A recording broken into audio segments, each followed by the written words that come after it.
This is Linda from BrewNymph.com coming at you with another edition of Let's Get a Beer Florida, weekend of January 27th.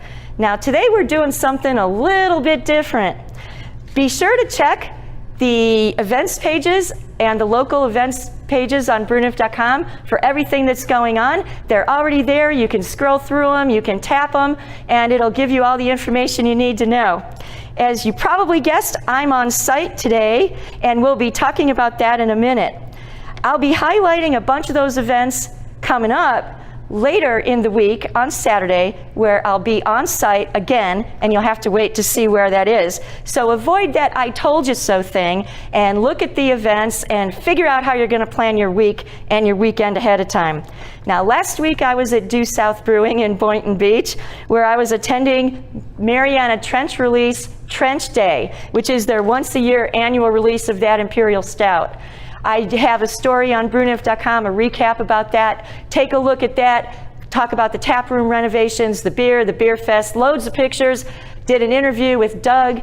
That's on video, so check that out. I had a great time there last week. That brings us to another week and why I'm here at Southern Swells Brewing in Jax Beach. As you guys probably know, Southern Swells will be having their one-year anniversary on Saturday, January 27th, and to that effect, we're bringing in Corey Adams and Jay Varney of Southern Swells to talk about all things Southern Swells. We're talking about the anniversary, we're talking about new beers, all kinds of things. So guys, thank you so much for taking the time to talk with me today and do this interview. And cheers on the anniversary. This is so awesome. I'm so excited for you guys. We have lots to talk about. Don't let all of this fool you. It's actually pretty to the point. I first met you guys in April 2016. Almost immediately after you guys posted on social media that Southern Swells was coming or in the works or something. Nobody knew anything about it. I didn't know who you guys were. And we met, I think, the day after that social media post. And I had a great time talking to you guys then. I wrote about it. I was the one to break the story on Southern Swells. And I guess the lead-up question is, you've been here a year now. Things have changed a little bit since I met you across the street at a restaurant. For sure. Tell us a little bit about what your experience has been like over the year. I mean, it's incredible that it's already been a year. I mean, it feels like just yesterday we were opening our doors and sitting down and meeting with you, discussing plans for the brewery. So it's certainly been a whirlwind. I think we couldn't have possibly planned for how good of a reception would have for our beer and the stuff that we put out initially. Absolutely. Being our first go at commercial brewing and going straight from a homebrew setup to the commercial side, we were just hoping we could put out a few good beers to start and go from there. But I think you've done that. Yeah, we've been very fortunate. So we consider ourselves, very lucky. It's certainly a lot of hard work that came with it. But we're also just, really, really happy and fortunate that it's gone so well. Yeah, well, you guys have really proven to be quite popular in the whole Jax area. I think you guys have kind of taken things by storm, and we'll be talking about some of that in a little bit too, why that might be. But when you first opened, you had all guest taps on last January. Correct. And then you released your first house beers last April, and there were 8 of those. That was the Lila Joan, Lee's and Thank You, Karate in the Garage. A lot of you guys know about Karate in the Garage. I know you know about that. Twisted Vine, Interrupting Cow, a Milk Stout, One-Legged Duck, Not the Gumdrop Buttons, Berliner Weiss, and In a Galaxy really, really close by. The Karate especially has proven to be highly popular, and the In a Galaxy was released in cans recently, and I was just talking to Jay about that. You guys don't have any of those left. Correct. Yeah, we've done a couple of can releases now. We have our third one coming up on Saturday for our anniversary, and yeah, we'll be talking about that. It's something we've had a lot of fun with, because we get to do a lot of experimentation within that, New England IPA style. I know we'll talk about that. That's what Karate is, and that's what everyone has come to love from us. So, it's just a way for us to do a lot of experimentation within that realm, and it's been a lot of fun. Yeah, and you guys have been received tremendously well in the area, no doubt about that. Let's talk a little bit about who does what around here. By the way, in case you don't know, this is Corey here in the middle, and this is Jay, okay? So who does what around here? How do you guys, I guess, who takes care of the brewing and who does the admin stuff, and how do you guys figure all that out? Yeah, that's honestly been one of the easiest parts about Jay and I working together. Is it's a really good division of labor in what we're doing. We've always brewed together from the home brew side up through here, so we're always both back there brewing. But Jay certainly is the brains behind the beer, so there you go, guys. He deserves all the accolades for the recipes and the stuff that we're coming out with. So it's really great that he took that role by the reins as soon as we started getting the business going, and then I handle a lot of the marketing and front of the house stuff, and then my wife Kate also works with us, so she does virtually everything else, handles payroll, employees, events, marketing, so does a little bit of everything. But and there's a lot that goes on. I mean, if you don't know about the inner workings of a brewery, it's not just, you know, serving beers behind the bar here. There's a lot that goes on back there. Yeah, I mean, that's the easy part. At the end of the day, you know, with such an awesome staff of bartenders that we have, the actual service and getting the beer to the consumer is the easiest part of what we do, because I mean, we're as hands off as possible. I mean, from day one that our staff, you know, took that by the reins, and we haven't had to really have any sort of issues. I mean, it's completely hands off. We have full faith and trust in them. And that's pretty obvious, I think, too, when you walk in here. I think, you know, it's very well run and it's very friendly, and from what I can tell, everybody loves coming in here.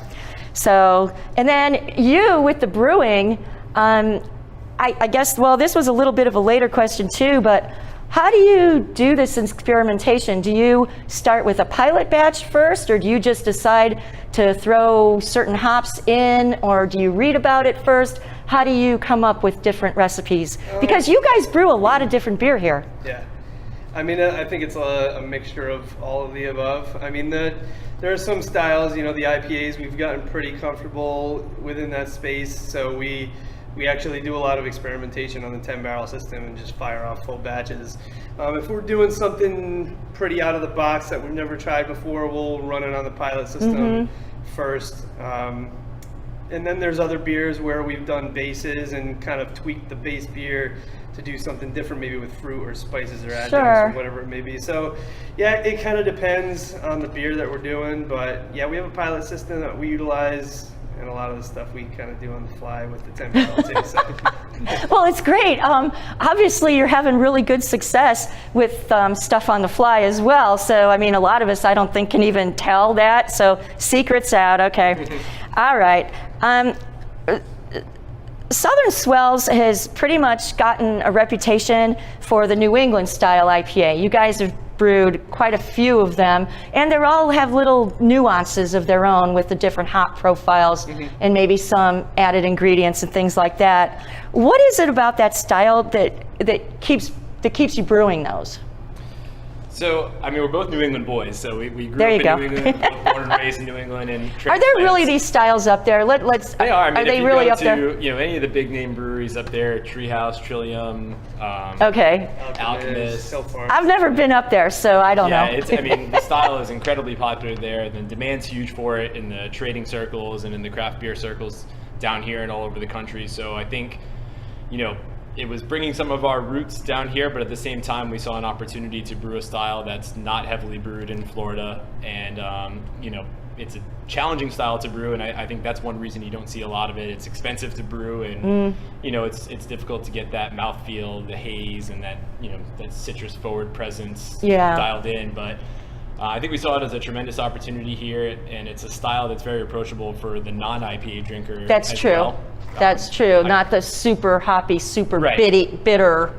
I mean, there's been countless times where I've been behind the bar and someone will come in and say, I'll take anything but an IPA, and the first thing I do is pour a sample of karate. Not something you want to hear, but good response. And it's like, okay, let me try, I'll get you a few samples, and the first thing I'll pour is a karate, and, you know, 9 times out of 10, oh, wow, this is excellent. I was like, well, that's an IPA. Yeah, so there you go. It's a very, very approachable version of the style, and I mean, I think, like you hinted, there's so much room for experimentation with the, you know, tweaks to the malt bill, tweaks to the hops. I think it's an opportunity in a lot of those beers to really let the hop flavors and aromas shine through, and Absolutely. One of the beers I'm sure we'll discuss later that we just did for this upcoming release, Fashion Show, has 100% Vic Secret hops in it, and it's just a really, really cool hop. It's somewhat compared to Galaxy, but we think it has like a much more unique flavor profile, and it really just comes through in a beer like that because there's not a lot of malty flavors to take away from it. It's really just lets the hop do all the talking.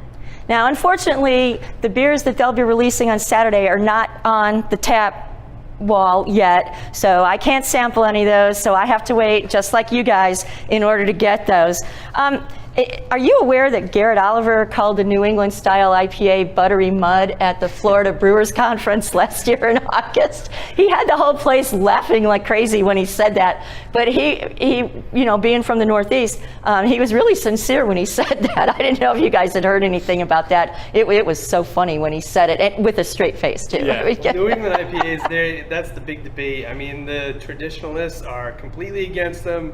They feel like there's no place, that it's just a beer being brewed poorly, essentially, and then you have the other side of the coin where people just can't get enough of it. So it's funny because there's a large debate going on within that style.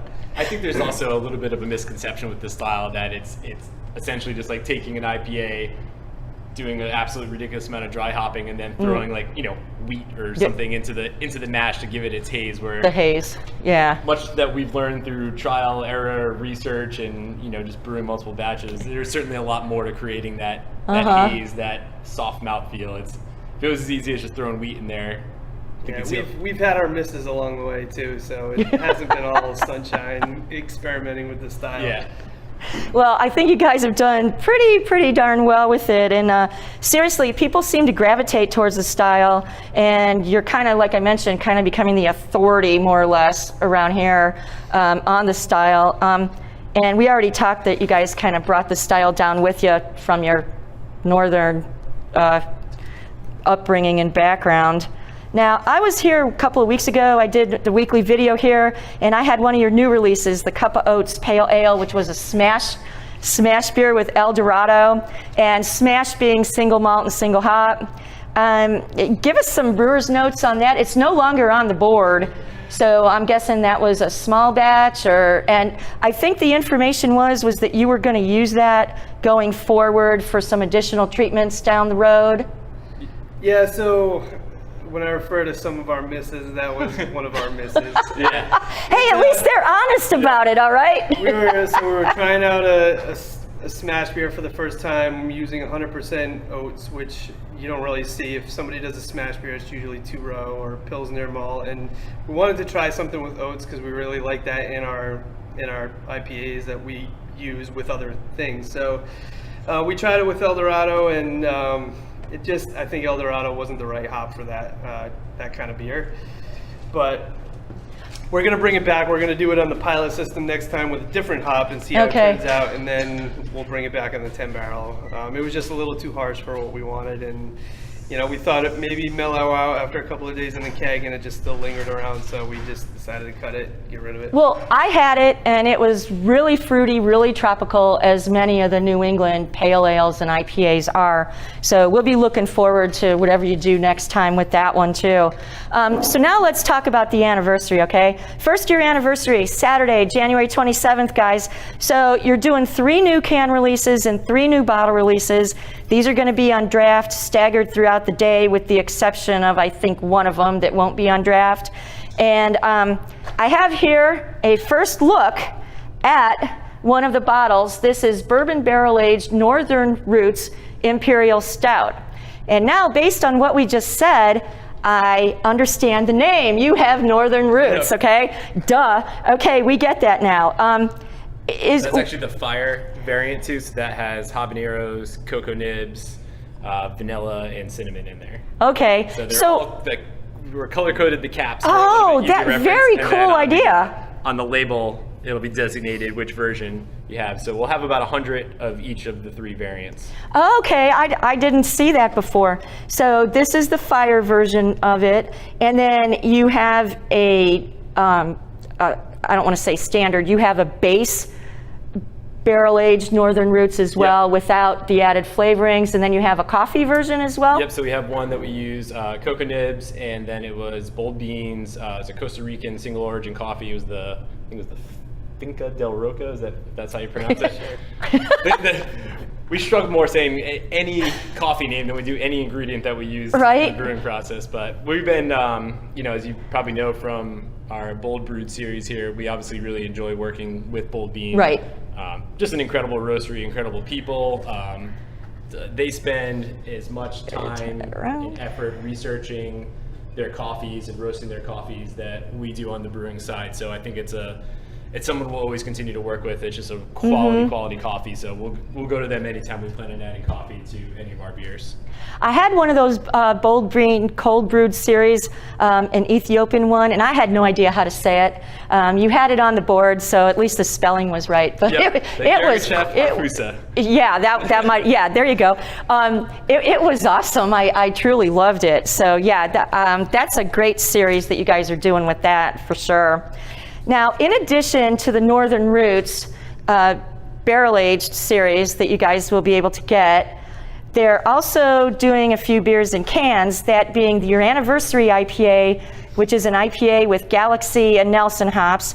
Heck Yeah, that's sour Berliner with blackberry, vanilla, and lactose, and Fashion Show double IPA with the Vic Secret that he mentioned before.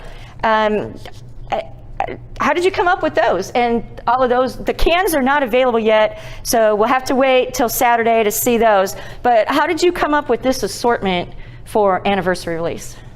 So we had been wanting to do a Galaxy Nelson beer for a while, and we just love those hops. You pretty much get those in very limited quantities, so whenever we get our hands on them, we want to try to do something big with them. We just love the flavor profiles. We've done stuff with them limited here, but more so on the pilot system. So we're excited to get those hops and do a beer with, and I think that's going to be a good example of kind of what's embodied us in making New England IPAs this last year.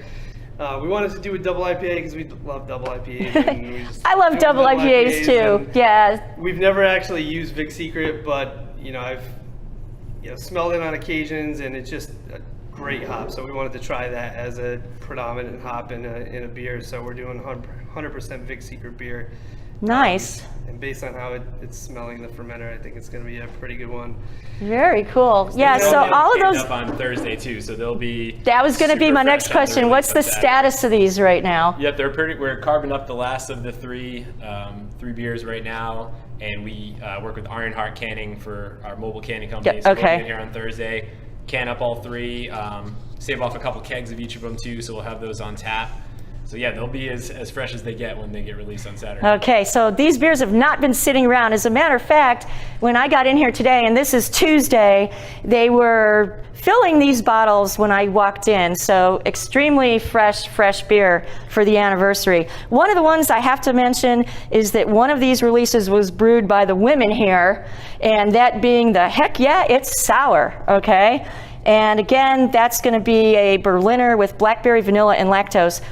So that was, your wives did that, and a couple of female bartenders? Yep. So ever since we hired our initial staff and kind of all got together before we opened, there was 4 girls on the team, so both of our wives, Kate and Camille, and then Hannah and Erica, 2 of our bartenders, and they talked about it from almost day one, that at some point they wanted to brew a beer with just the 4 of them. And as we kind of got closer and closer to the 1-year anniversary, Jay and I saw kind of a cool opportunity to make that one of the beers we'd can. It's actually the first sour we're putting out in cans as well. We've only done IPAs and double IPAs up to this point. And the name comes from Heck has the first letter of each of their names in it, so that's how we came up with the name. Okay. And they pretty much were the determining factor on what was going to be in the beer, what style was going to be brewed. So we let them really drive a lot of that. Jay obviously, assisted with the recipe, but they handled most of the brew days. So they did everything from pouring in grain, raking out the mash tun, clamping up the hoses, doing a little bit of everything. So what did you do? Just sit back there while they were doing all this? I had a beer and just let them go to town. Awesome. Okay. Well, we've got the girl power working there. Okay. one of your tasting events at Really Good Beer Stop down the road before you guys open, we're going to totally backtrack just a bit, was pretty crazy. I remember that. I was there, the samplings, the tastings, it was pretty nuts. How did that response to you, way before you were open, how did that make you guys feel? What kind of, were you expecting anything like that? I don't think we could have expected anything quite like that. I mean, and it just goes to the city as a whole. I don't think we could have picked a better city. We love Jacksonville. We moved down here a decade ago, thought maybe we would just hang out for a few years and head back up north, but we fell in love with the city and, laid our roots here, started a family, started a business together, and just the support that we've gotten from everyone here, from the small tasting events to us being open a year now here at the brewery has been outstanding, and I don't think we could have expected it to go any better. Yeah. Agreed. Yeah, very cool. I mean, it's obviously worked out really, really well. You started some can releases here in the brewery tap room. This was one of them that came out a little while ago. This is the Imperial Karate in the Garage. And again, that Karate in the Garage has proven to be super, super popular. Is that like one of your top sellers here, would you say? For sure, yeah. We, compared to any of our other kind of staple beers that you see up there, it moves at a rate of about 4 to 5 times any of the others. So it's definitely the most popular beer. I mean, IPAs are the most popular style, so you expect those to sell a little bit better. But I think that's exceeded our expectation. And that's the one we have in distribution too, so you could see it at 10 to 20 different places around Jacksonville. So people definitely associate us with karate because that's our most popular here, and that's where you can see it in the market too. Right. So you can these beers through a mobile canning system that you mentioned. Are there any plans to distribute those cans outside of the tap room? Right now you're on draft locally. Are you looking to distribute those cans also outside of the tap room, or is that just for another day? Yeah, I mean, we don't really have any any plans to do that. I think in the immediate future on the canning side, we want to increase the frequency of our can releases, but still continue to sell them out of the tap room.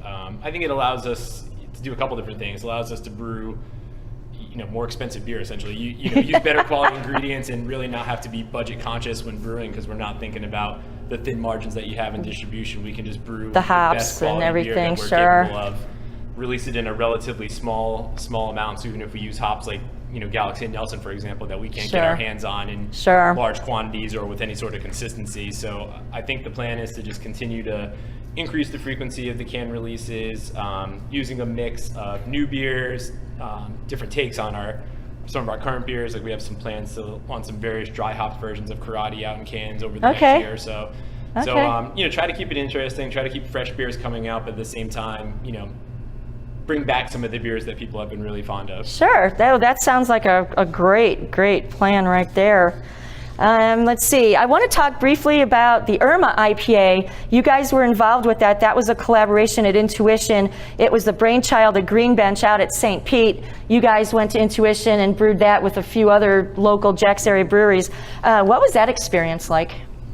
It was really cool. I mean, we obviously know all those guys, but we haven't been really intimately involved with them in anything to this point. So it was cool. You've been a little busy. Yeah, been a little busy last year, but it was cool to just sit down and pick their brains on various things that they've experienced. With us being new, we're constantly learning new things as we go. So it was cool to just see what their process is like, how they've handled various things throughout the years. And then just brewing the beer was fun. The brewers over at Intuition are great guys and gals, and they know their stuff, and it was cool to just chit chat with them and have a good brew day, and it was a lot of fun for us. Yeah, I saw the pictures on social media, and it looked like not only were you guys brewing a beer with those breweries involved, we all knew it was going to be pretty tasty, but you guys looked like you were having some fun too. So yeah, we made a few hot scotchies and had a good day. And I mean, I think for us too, we obviously are very pleased with the brew system that we have, but anytime we get a chance to go in and brew on a system like their 30 barrel, everything's essentially fully controlled from a control panel. I mean, it's pretty incredible. It's impressive, Mission control, right? It really was. You're staring at a screen that looks like a small TV. I think there's some things that are a little bit easier about using a system like that, but knowing how to work all those controls and work them well is like, I mean, you could have put Jay and I in front of that system, and I don't think we would have been able to brew a beer on it, because you would have needed like a 50-page instruction manual. There you go. There you go. But well, it was a cool concept, though. Just it to was. Get behind the Irma relief. You know, a lot of people came together donating ingredients and time and effort. Yeah. So we were glad to be a part of it and just help play a role in that whole relief effort too. Yeah, I bought 2 6s of it, loved it. So for whatever that was worth, I did my part, okay? Last week, you guys closed last Friday and hosted a very special event here at the brewery. Can you tell us a little bit about that? Yeah, so my sister got married, and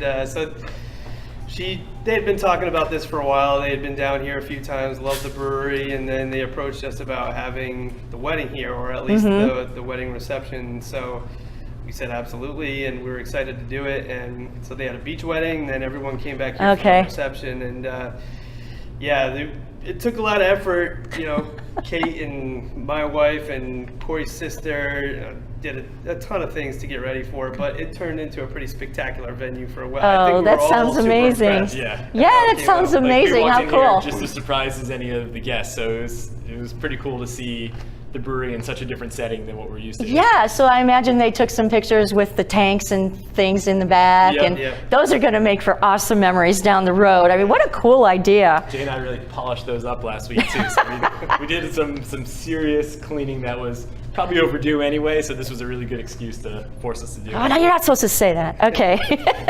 Okay, switching gears a little bit, I got to ask, how are you coming up with these beer names? A few weeks ago, one of the cans you released was Floppy Handshake, okay? These seem pretty random. There isn't really a theme, like they're not all beach names or whatever. They're not all inspired by one thing.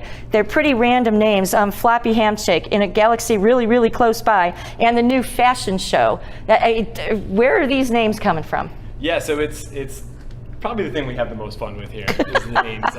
We have a good friend of ours, Jake Pelletier. He lives up in Connecticut. We're originally from New England, like we mentioned, so he's an old high school buddy that we've always maintained really, really close friendship with, and he is just an incredible wordsmith. So he can take credit for 50 to 70% of our names, and the rest of them we come up with. But we want to have fun. I think in this day and age, there's so many different beers out there from so many different breweries. You have to be unique in order to just find a name that doesn't already have 10 other beers on Untapped with the same name. Right. So we like to have fun. Usually there's some sort of like an inside joke, movie reference, some sort of tie back to an ingredient. So we try to make them, in most cases, make sense, but sometimes they're just like funny names like Floppy Handshake. Or one of the ones here, I've got put another shrimp on the Barbie. This is a Vienna cream ale. Any story about that? Yeah, that's probably the most challenging one to explain. Because another shrimp on the Barbie is just a ridiculous name for a beer. But it's so the movie Dumb and Dumber. There's a scene early on in the movie where he makes reference to a woman being from Austria, which Vienna is the capital of Austria. And he thinks it's Australia, so he says, Austria, huh? Put another shrimp on the Barbie. So thinking it's Australia. So okay. That's how use Vienna malt in there. So that's the connection. That's definitely the most challenging one to explain. And I think about 20% of our audience picks up on it, and the rest of them just like, where is this name coming from? Yeah, I didn't. That was total news to me.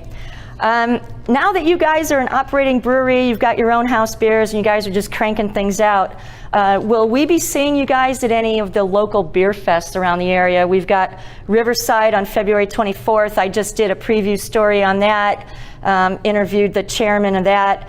And then Suds and Shrimp with the Jax Jumbo Shrimp just announced that that'll be in March at the baseball grounds. So those are 2 of the local beer fests coming up in the Jax area. So any plans for you guys to be at those or beer fests in general in the future? Yeah, that's a big goal of ours for this year. So last year was definitely kind of just finding our footing and figuring out what's a normal weekly routine here at the brewery. What's it like to be a brewery, right? Yeah, exactly. and learning as we go. And then I think aside from the increase in the can releases, one of our other big plans is to really just be more involved, in different events with the different associations, the Brew Report, the Brewers Guild. So we'll be at both of those festivals. Oh, good. Good. And then we also have plans to, I just started getting some of the info, but we're going to be at Hogtown The plan is to pour there. Nice. And then Nice. we're also participating in a festival up in Atlanta, Georgia, called Day of the Juice. So it's hosted by a distributor called Modern Hops up there, and it's going to feature about 25 to 30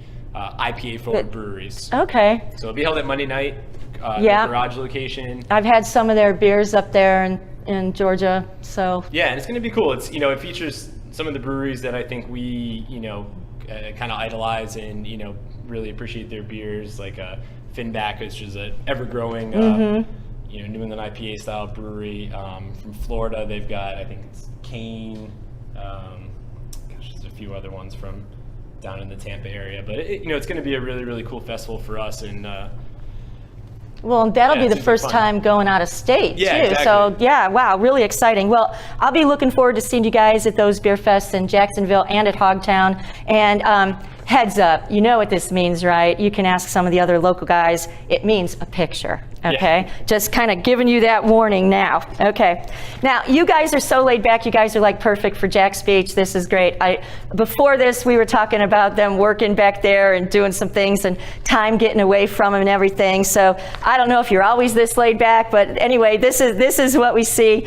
And before I let you go, is there anything else about Southern Swells, anything new coming on that you can kind of dish out or give us any details on? yeah, so we're actually, we're going to be changing our hours. We're going to expand them a little bit during the weekdays. So currently Monday through Thursday, we've been opening at 4 for the past year. Right. But with the addition of Mini Bar opening up next door, who's open all day long, and just kind of what we've seen, people starting to come in a little bit earlier during the week, particularly teachers get out at, shortly after 3 o'clock. I need a beer. I just spent all day with those kids. I used to be a teacher in a prior life before I worked with Trademarks that we were talking about. So yeah, familiar with all of that. Yeah, so we saw that as kind of an opportunity to expand the hours. So we'll be opening at 3 Monday through Thursday. The rest of our hours will stay the same, but get an extra hour of Southern Swells. More time to drink Southern Swells beer. Okay. So anyway, thank you so much. And congratulations on your first anniversary. Here's to many, many more. Cheers. And cheers. All right, guys, make sure you come by, get the new releases, get their new beer. And thank you so much, you guys, for hanging out for a few minutes to talk about pretty much everything Southern Swells, okay? And I'll be seeing you guys around for sure. And be sure to check those events on BrewNymph.com because, like I said, don't get left out in the cold, okay? And I'll be back on Saturday with a rundown of some things. And until then, have a great week, everybody. And let's get a beer, Florida. Cheers.